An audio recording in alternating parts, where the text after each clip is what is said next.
তোমাদেরকে বলবো, যদি মাইন্ডসেট বানাতে চাও তাহলে পলিটিশিয়ান মাইন্ডসেট বানাও। এখন কেন বললাম এই কথাটা, পলিটিশিয়ান মাইন্ডসেট, ঠিক আছে? যারা পলিটিশিয়ান করে, বড় বড় নেতা, বড় বড় লিডার, তারা দেখবা সবসময় একটা বাধা ফেস করে, ঠিক আছে? মানে তোমার মাইন্ডসেট মানসিকভাবে কখন তুমি পাওয়ারফুল হবা, মানসিকভাবে কখন তুমি স্ট্রং হবা।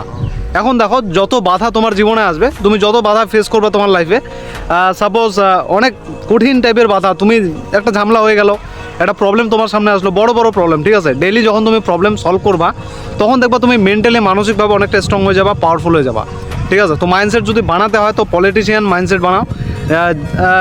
যেমন উদাহরণ হিসেবে আমি তোমাদেরকে বলবো, বড় বড় লিডার, বড় বড় নেতা, তাদের মাইন্ডসেটটা যেটা থাকে এটা কিন্তু নর্মাল মানুষের মতো থাকে না। তারা ইজিলি নর্মালভাবে কোনো রকম প্রবলেম, বড় বড় প্রবলেম সলভ করে দেয়, ঠিক আছে? এটা হচ্ছে মাইন্ডসেট, মানে গেম হচ্ছে মাইন্ডসেটের গেম। এখন তোমার সামনে তো বাধা আসবে ভাই, কোনো না কোনোভাবে তুমি বাধার ফেস করবা।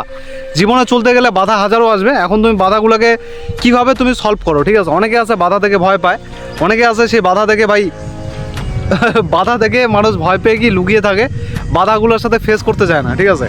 কিন্তু একটা কথা মাথায় রেখো, আজকে পালাচ্ছ বাধা থেকে, কালকে কোথায় পালাবা? এই বাধাটা কিন্তু অতিক্রম করে তোমাকে যেতেই হবে, না হলে কিন্তু তুমি গ্রো করতে পারবে না জীবনে। আর যদি মাইন্ডসেট বানাতে হয় তো পলিটিশিয়ান মাইন্ডসেট বানাও, এটা একদম স্ট্রং হয়ে যাবে তোমার, ইজিলি মানসিকভাবে স্ট্রং বানাও, ঠিক আছে? দ্যাটস ইট, এটাই বলবো। চলো দেখা হচ্ছে পরের ব্লগে অ্যান্ড নতুন ব্লগে। ধন্যবাদ।